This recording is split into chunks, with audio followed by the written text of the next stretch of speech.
What's going on, everybody? RJ Ochoa here from SB Nation's bloggingtheboys.com. Hope all is well wherever you are. We hope you're happy, safe, healthy, and that you are excited because we are just about a month away from Dallas Cowboys training camp beginning out in Oxnard, California. Things are starting to feel a little bit more normal when it comes to America's team and to the world as a whole. Obviously, like I said, we hope all is well with you wherever you are and whatever you have going on. But training camp will be here before we know it. And when it is, there will be a lot of new players practicing and going through training camp as members of the Dallas Cowboys. And a lot of them, among them, are obviously the team's draft picks, right? The Dallas Cowboys have a lot of rookies. They have about 1,000 rookies that they drafted this year. We're very excited to see them. We've obviously gotten a chance to digest what we saw from OTAs, from minicamp. And, you know, now is kind of a good time to kind of check in, kind of a rookie update of sorts. We talked about doing this earlier in the week. So here we are. And let's go ahead and dive right on in. We start, of course, with the first-round draft pick, team's first-round draft pick, Dallas Cowboys linebacker Micah Parsons. Now, there's no question, there's no doubting it, that everybody's highest level of excitement surrounds Micah Parsons. Such is the case when you are the team's first-round pick. And what's more is when you play a prominent position like Micah does as a linebacker. We all obviously have been burned in the past when it comes to rooting for Dallas Cowboys linebackers. And, you know, look, I'd love to be proven wrong when it comes to Leighton Vander Esch or Jalen Smith, but those things are simply unlikely in 2021, especially considering the investment that the Cowboys made at the position this year, not only in Micah Parsons, but in Jabril Cox as well. And when it comes to Micah Parsons, not only does he have obviously the highest level of excitement around him, but he seemingly has the highest amount of pressure. And the reason for that is because he can bring pressure. We know that Micah Parsons, obviously, we saw this throughout minicamp now, was somebody who the Cowboys were using to get after the quarterback. And that's what we want to see. When you have a really athletic player in the middle, in the heart of your defense, like the Dallas Cowboys now do, like Dan Quinn does in Micah Parsons, you want to utilize him and utilize his skill set in every conceivable possible way. And so getting Micah Parsons after the quarterback, getting Micah Parsons in space, having him affect things in the run game are all very good things that we have seen so far, and they obviously bode well for the team entering training camp. Now, ultimately, you know, we're going to talk about every draft pick throughout the rest of this video here, you know, getting excited to do all that. But there's no question that Micah Parsons has the best chance to really contribute of the entire draft class. And a lot of that is the fact that he's the team's first-round draft pick. And so, you know, the higher you're drafted, obviously, the more you're seemingly theoretically going to be utilized. But what's more is that Micah is maybe the best linebacker on the team, right? Like it's not trying to exaggerate or be silly or make a joke. That it's very possible that Micah Parsons, if he's not already, that it's very possible that at the conclusion of training camp, he is the best linebacker on the Dallas Cowboys, which means his, you know, path to, you know, seeing serious snaps is less inhibited than other rookies are. That's just kind of the facts of the matter. But, you know, that does bring with it some serious expectations. We've talked about that before as well. What is fair to expect of Micah Parsons in 2021 as a rookie? Is he going to win Defensive Rookie of the Year? He is the odds-on favorite through most sportsbooks lenses. But, I mean, if we have to put like a number on it, I don't know. I mean, how many tackles for loss, how many forced, you know, turnovers are we looking for here? I think the ultimate measurement, and this is incredibly vague and incredibly ambiguous, I get that, but is if Micah Parsons is making a difference, right? Because that has not been the case for a Cowboys linebacker in 3 years now. Rookie Leighton Vander Esch was incredible. We all know that, but he was not somebody who made a difference for the last, you know, 2 seasons. And that is a big reason why the Cowboys obviously felt, you know, the need to draft Micah Parsons. So if he is contributing in some way, shape, or form, I think the Cowboys have come out ahead, and that is a good thing. But let's move on. Micah Parsons, we're all very excited about, but we have other rookies to get to. The next one on the list, Kelvin Joseph, for the Dallas Cowboys took in the second round, as you can see. See, here's the thing.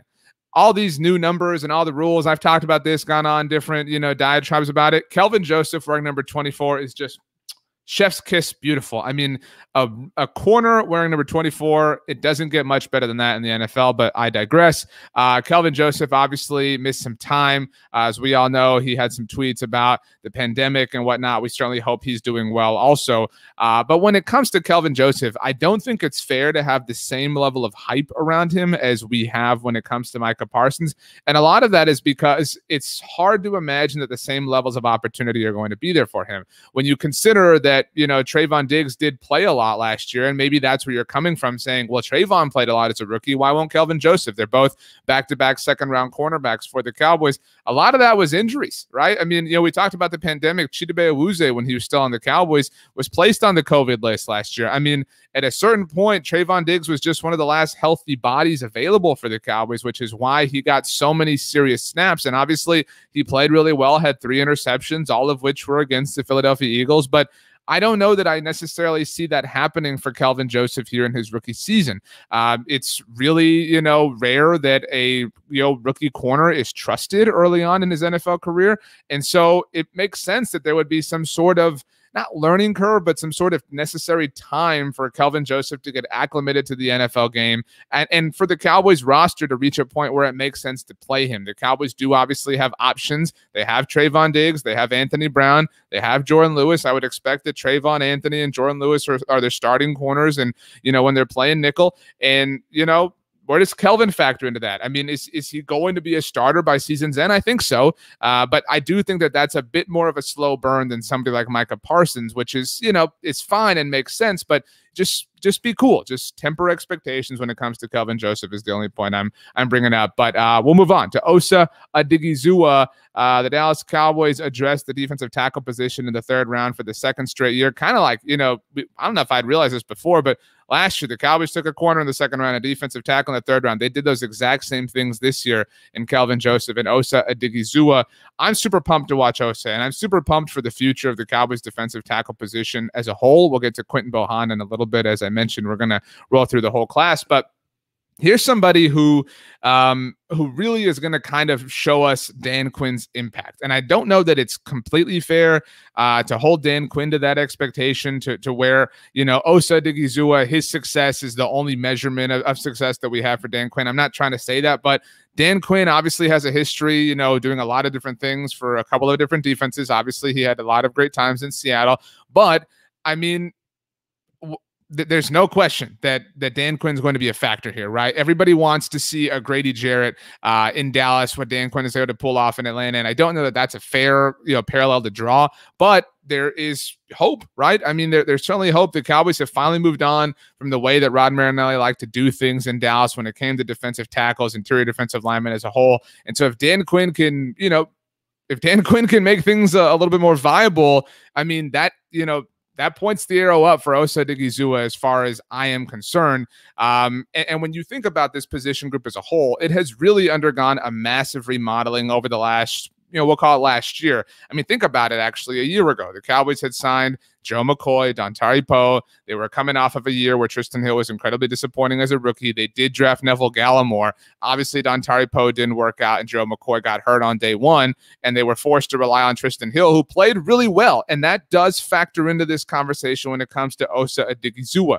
Can he can he jump both or either Tristan Hill or Neville Gallimore already? Brent Urban obviously is a factor or a factor to consider here in this conversation. I mean, the Cowboys have some bodies, and really their depth has massively changed. They kind of trotted the same players out year in and year out when it came to this position for a long time, and that really wasn't working. Antwaun Woods is somebody who played really well for the Cowboys, served a very particular role for a long time, and we certainly wish him the best. But it does seem like the Cowboys are committed to moving on in a different direction overall, which might be an effect from Dan Quinn, and it's certainly worth getting excited about. But I don't know that it's fair to expect a whole ton from Osa Odighizuwa soon, but I do think that his impact will be felt obviously earlier than some of his other draft mates. But speaking of somebody who I don't think that we are going to necessarily see a ton from their rookie year is Chauncey Golston. And this isn't anything against Chauncey, but the Cowboys have a weird logjam, wouldn't be the right way to put it, but just a weird kind of self-created problem. Problem is also not the right way to put it, but just a thing at defensive end. Because here, I mean, think about it. Like, obviously, you've got DeMarcus Lawrence and Randy Gregory, right? You've obviously got other options. We all know that Jerry Jones loves Dorrance Armstrong. But my biggest, not hang up, but my biggest question when it comes to Chauncey Golston is, what's going to happen with Bradlee Anae? We didn't get to see him play really at all last year, and I really would like to see that. I'm sure you would too. And so there's only so many snaps to go around. And so that's why it's hard to imagine that Chauncey Golston's going to have a serious spot on this team when it's all said and done. But you do need as much help and as much depth at the defensive end position as you can get. But again, I mean, does he outrank any of those guys for you? I don't think so. I mean, I think he's number 5 on the step chart when you're, kind of laying it all out. Again, DeMarcus Lawrence, Randy Gregory, Dorrance Armstrong, Bradley and I think are all currently, and training camp hasn't started yet, obviously, but all currently ahead of Chauncey Golston. Maybe training camp is an opportunity for Chauncey to show what he has to offer, to kind of outwork or outprove the likes of Dorrance Armstrong, of Bradley and I. But we are talking about a player in Bradley and I that hasn't really seen his fair share of attention either. This is, in a weird way, kind of a good problem to have, that you have a lot of guys who are going to be generating a lot of competition, and that ultimately is a good thing, because the more defensive ends you have on your team, the better. I don't think anybody's complaining about having a lot of defensive ends to work with and a lot of defensive ends to kind of stockpile the overall roster with. So not necessarily a problem, not necessarily anything to freak out about, but I really have a hard time seeing how Chauncey Golston sees legitimate playing time his rookie season. Maybe a more of a long-term thing, an actual slow burn, but I really don't think that we'll see much of him in 2021. I don't know that the same goes for this player, but Nahshon Wright has kind of impressed early, right? And kind of is actually an unfair way to put it. He's definitely impressed early. When we were on our live show during the 2021 NFL draft, when the Cowboys finished day 2 taking Nahshon Wright, there was panic in the streets. There was panic on the internet. I mean, people were upset about this pick. And a lot of people, to be quite frank with you, had never even heard of Nahshon Wright, with no disrespect intended at the Oregon State football program. But Nahshon Wright does fit the physical mold that Dan Quinn loves. We all know that, and has consistently so far been impressive in all of the practice reports, which is very good to see. And in a weird way, look, you ultimately have to be a great player, and everybody knows that. And, just because Nahshon Wright has had a great OTA season and a great mini camp does not automatically mean he's definitely headed for the Hall of Fame. We all certainly believe in him and are rooting for him. But it does feel like the initial shock has worn off, and this pick has really kind of reached not even a point of acceptance, but a point of excitement. I mean, there were a lot of people that were really pissed off about this pick when it happened, because there were a lot of other cornerback options for the Cowboys to take. They clearly were devoted to Dan Quinn and to his philosophy, his athletic prowess that he was looking for in particular players. And the Cowboys went in on it with Nahshon Wright, and it paid off. But kind of like we talked about Chauncey Golston, I don't know that I see a situation where Nahshon Wright is getting a lot of play time early on in his NFL career, just because, I mean, there are a lot of other, opportunities, right? There's a lot of other, players who are going to take those opportunities. Not that there are opportunities for Nahshon and saying there are a lot, but I mean, you're talking about him trying to beat out not just Trayvon Diggs, not just Anthony Brown, not just Jordan Lewis, but you throw in Kelvin Joseph in that mix. It's hard to see Nahshon Wright really kind of making a serious impact his rookie season, which, again, anything is possible, but it doesn't seem likely is my overall point. But, again, maybe we'll be shocked, because Nahshon Wright, that's what he's doing so far, right, is he's just shocking people as a member of the Dallas Cowboys, which is certainly a good thing to see. But let's move on. Let's talk about Jabril Cox. Jabril Cox, the other linebacker who the Cowboys drafted in 2021, might have the highest level of excitement, actually. When you talk about, when you ask, when you tweet, hey, who are you most excited about when it comes to the Cowboys draft picks, I feel like the largest volume of answers does center around Jabril Cox. People are excited about Micah Parsons, but there's an understandable level of excitement. There's a different level of excitement when it comes to Jabril Cox, because it does kind of feel like the Cowboys stole one, like the Cowboys got lucky, like the Cowboys really got this incredible value, and so that changes your perception on a player. And Jabril Cox so far is really living up to that hype, if you want to call it hype. He is without question the best coverage linebacker on the team, and we're talking about a Cowboys defense that really, really, really struggled early on to generate turnovers in 2020. And so you have, Micah Parsons will get his opportunities by virtue of being Micah Parsons, right? Kind of like we talked about, and almost, he's day one, probably, again, the best linebacker on the team.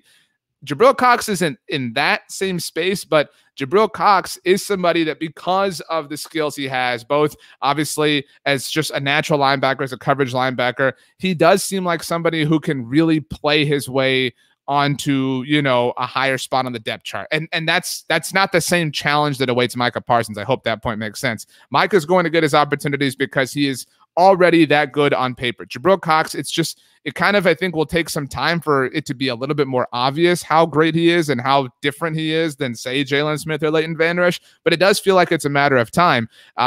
Again, you know, the Cowboys defense really struggled to generate turnovers all throughout last season. Yes, they generated some near the end when they played some lower quality quarterbacks, but Jabril Cox is that kind of linebacker, again, who works in space and who can generate those turnovers. I mean, consider he's doing it already at minicamp.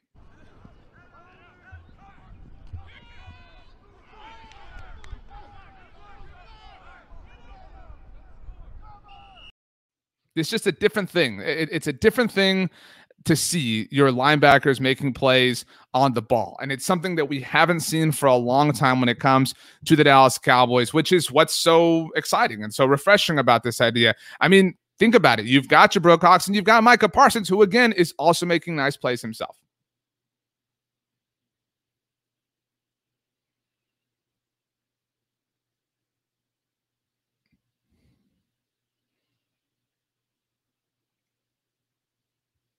We have been starving for linebackers that can make plays on a consistent basis for the Dallas Cowboys defense. And it does seem like the Cowboys finally have the assets to make those things happen. And so when you consider that the Cowboys have both Micah Parsons and Jabril Cox, I don't know that outside of the wide receiver group, there's going to be a position that's going to be more fun to watch at training camp than the linebackers, because how great Micah Parsons and Jabril Cox are is obviously one thing, right? We're obviously very excited to see that. But I think, and I don't mean to say this as any sort of slide against Leighton or Jalen, but the gap between them already at training camp will be notable and will be noticeable, is really the word I was trying to say, and will be justification, right? Like, that's the whole reason. The reason the Cowboys drafted these two players, drafted these two linebackers, was because in theory they are better, or project to be better, at least some, you know, in Jabril Cox's case, than what the Cowboys currently have going on. And so if you can get to that point, I mean, hey, that's a good thing. But let's move on.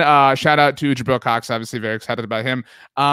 There's not much to say about Josh Ball at this point. The Cowboys obviously did also draft him, and obviously are in need of depth in a way they haven't been along the offensive line, really all throughout the offensive line. And we'll get to that when we talk about Matt Farniok. But what I will say about Josh Ball is it's been a pretty quiet offseason. You can call it season, I guess, if you want. Obviously, for Josh Ball, the work has begun, obviously, with OTs and minicamps.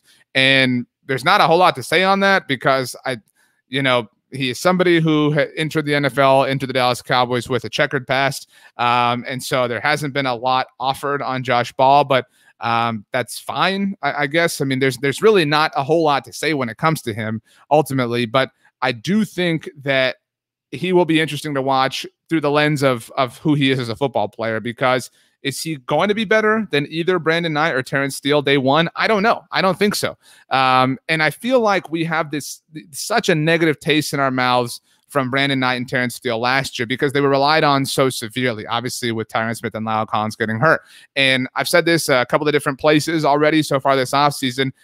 I'm not trying to sell you on the idea that either Brandon Knight or Terrence Steele are great options, and they're clearly not great enough because the Cowboys did go out and get Ty Nsekhe this offseason.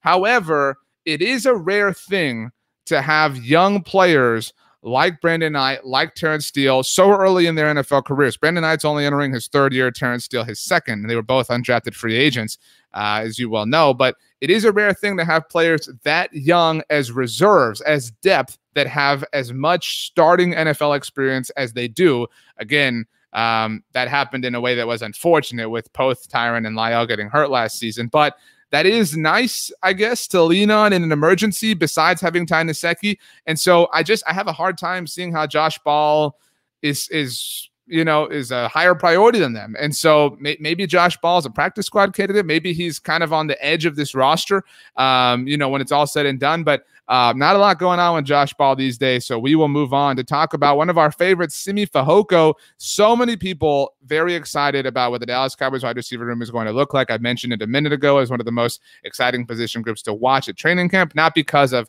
a roster battle happening like it will be, not that there's a battle going on at linebacker, but there's competition to a different degree. The wide receivers are just fun to watch because they're all ballers. And Simi Fehoko, obviously an athletic phenom, somebody who offers seemingly something different. But I don't know that we're going to see so much of Simi Fehoko here in 2021. And that's, a good thing. Trust me on this. Because the Cowboys, obviously, right now, we all know their top three receivers are Amari Cooper, Michael Gallup, CeeDee Lamb. And then you've got Cedric Wilson as your fourth option. So Simi Fehoko, I think, by the way, had the early injury, scare. I think we were all just scared during OTAs, but all is well now, thank God. But I do think that he's on track to be the team's fifth wide receiver because, again, you're talking Amari Cooper, Michael Gallup, CeeDee Lamb, Cedric Wilson. Who's your wide receiver 5? Wherever you are, answer me. I ask you, please answer me.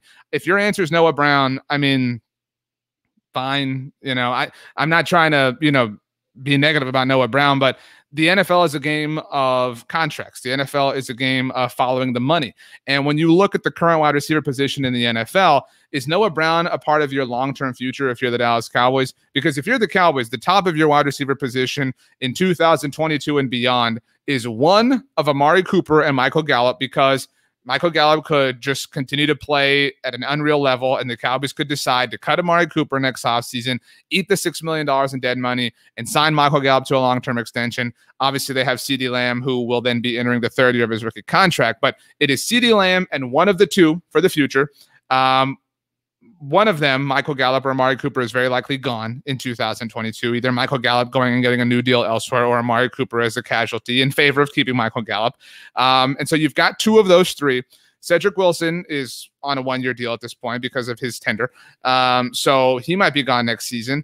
And so I'm not saying there's anything to worry about. I'm not saying there's anything to freak out about. I'm not saying that there's panic in the air when it comes to the future of the wide receiver position for the Cowboys. But Simi Fehoko is kind of an investment in that idea, right? Simi Fehoko is kind of a part of that future nucleus. And if he is, then that means he needs to be on the team, which means he is probably going to be on the edge of the roster when it comes to the wide receiver position this year, which is why I think he's certainly on track to be the team's wide receiver 5. And because of the future investment, because of the contractual status surrounding all of the wide receivers on the Cowboys roster at the moment, he does seem to have the inside edge, besides the fact that he's younger and seemingly more athletic than somebody like Noah Brown. I love Noah Brown, huge fan of Noah Brown, but if I had to guess right now, I think your top 5 wide receivers, or rather your 5 wide receivers who are making the roster first, we'll see if the Cowboys carry a 6th, are Amari Cooper, Michael Gallup, CeeDee Lamb, Cedric Wilson, and Simi Fehoko. Maybe they do carry 6, maybe they go shy somewhere else. Sometimes you can do that and sort of save yourself a roster spot elsewhere.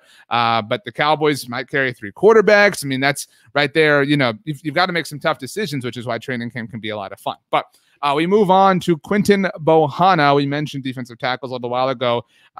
There's a lot of hype and a lot of interest. The great Matt Minich does film reviews here on our YouTube channel. Make sure you go check those out. Make sure you do subscribe to the Blog on the Boys YouTube channel. We're working around the clock. We've literally not slept all off season long. Not 1 minute have any of us slept to make sure that you, our valued, loyal, incredible viewer, are caught up to date with all things concerning America's team. But Matt Minich does film reviews. He's been working on them for our entire draft class. I really enjoyed the one on Quinton Bohanna, an incredibly athletic one-tech. I think a lot of times you think of that term or that position and you think of a non-athletic sort of thing, but Quinton Bohanna definitely offers a high level of athleticism, and he definitely offers something different as a one-tech. He's somebody who I think we all believe is really going to help in the run game, really going to kind of change things, hopefully in that capacity for the Cowboys. Hopefully will mitigate the loss, however severe you think it is, of Antwaun Woods. We know that the Cowboys have not invested in this position for a very, very, very long time. Not that Quinton Bohanna was a high-level investment. He's not, a first-round pick or anything like that, but he does represent a change and a positive step in that direction. So shout out to Dan Quinn if he did, orchestrate this to some degree, to any degree. Quinton Bohanna, I think, is definitely safe to make the roster because he is unique. He does offer a unique skill set to this roster that even Odighizuwa doesn't necessarily. And so good for him in that capacity. But yeah, so shout out to Quinton Bohanna, of course. But we move on. Look, there's a lot of draft picks, and so we have to roll through every single one of them, which takes some time. So we appreciate you hanging out with us. Let's talk about our friend, our pal, Israel Mukuamu, who did join us. If you want to go back in our channel history, we sat down with Izzy one day after the Cowboys drafted him. It was super awesome, super fun to get to know him, kind of hear his story and his passion and his path to getting the NFL. He's a very hard worker and somebody we are very excited to watch. And when he was drafted, I'd mentioned our live shows. One of the comments literally said, Izzy is a god, like just all capital letters said that, and that has stuck with me ever since. And he physically is a phenom. He fits what Dan Quinn wants to do, obviously, in his entire secondary. And unlike what Kelvin Joseph and Nahshon Wright are dealing with, there isn't a lot in front of Israel Mukuamu at the safety position. Yes, the Cowboys have Donovan Wilson. Yes, they signed a couple of safeties, obviously, in free agency. Damontae Kazee, somebody who certainly could be very good for them this season. And, you know, all signs point to Damontae Kazee being good and being healthy, obviously, which is the most important thing for him. So he does face some competition, but it's possible that Israel is a future safety for the Cowboys and follows the path that Donovan Wilson took, that Xavier Woods took, that has been taken by some late-round draft picks in recent history for the Cowboys so far. I can't stress enough how much his physical gifts, his physical qualities are going to go, or how far they're going to go in this competition. Not that there is one. I don't think Israel Mukuamu is in line to be a starter, but I do think that he is in line to be a serious high-level contributor this season, and that is very cool because he's a great guy to root for. And look, if you can get those physical talents out on the field and you can coach them up right, like we all believe Dan Quinn can, that can help your football team. That can help your defense. That can help generate turnovers or disrupt passes. And that's what we're looking for when it comes to this defense. We're looking for big, physical, fast, all secondary players that can make plays on the ball and that can ultimately stop other quarterbacks from having their career days against the Cowboys, which, as we know, is something that happens all too often. The final draft pick to discuss, Matt Farniok. The two offensive linemen here really, I think are in a, we'll call it a unique space. Matt Farniok, I think, probably faces the tallest task when it comes to making the Dallas Cowboys roster. It's funny because, you know, I've mentioned our live shows a couple of times, but during those shows, we were talking throughout the draft about how the Cowboys kind of had a sneaky need at guard and how they could have a sneaky future need at guard if they don't re-sign Connor Williams next year.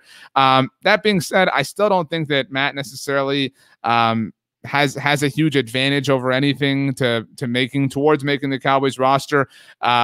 He might be a really great practice squad candidate for them when it's all said and done. And he does have some center flexibility, which is certainly nice. It does not seem like the Cowboys are going to re-sign Joe Looney. They haven't yet, which suggests that it might not happen. But you never know the way training camp goes. And so maybe his flexibility there helps him out. But it's hard to see Matt Farniok making this roster right now, but we're all rooting for all the Cowboys draft picks. So that could certainly change in a moment's notice. But speaking of, you know, practice squad starters, whatever the case may be, let's break these up by how we see them shaking out over the course of training camp and into the regular season. I think there are three starters right now that I would definitely, you know, wager a couple of the jelly beans on being starters at one point or another this season for the Dallas Cowboys. Micah Parsons, the most slam dunk answer in that capacity. And we mentioned it. I do think Kelvin Joseph gets to that point. I think it takes some time. And I think it takes maybe some attrition because that's the way of life in the NFL as things ultimately happen, which is what led to Trayvon Diggs getting his start. I do think that Kelvin Joseph is a starter for the Cowboys at some point this season, but it might take till November. It might take to December, something like that. And I think Jabril Cox will make it very obvious that he is just so much better than either Jalen Smith, either Leighton Vander Esch, and that more specifically, his coverage skills are so much better. Mike McCarthy, anytime Mike McCarthy steps behind a microphone, he talks about the importance of turnovers, of generating turnovers, obviously on defense, and how the fact that the Cowboys were able to do that over the second half of last season obviously changed their fortunes. Like I said, it was some lower quality quarterbacks, but they were turning the ball over. They were winning games, and that is obvious. Look, getting turnovers is a huge piece of momentum when it comes to winning football games. And if Jabril Cox can help you in that regard in a way that neither Jalen Smith or Leighton Vander Esch can, he's going to be a starter much sooner rather than later. I do think that there are players who are going to play sporadically as well for the Cowboys. We'll talk about these four: Osa Odighizuwa, Nahshon Wright, Quinton Bohanna, and as mentioned, Israel Mukuamu.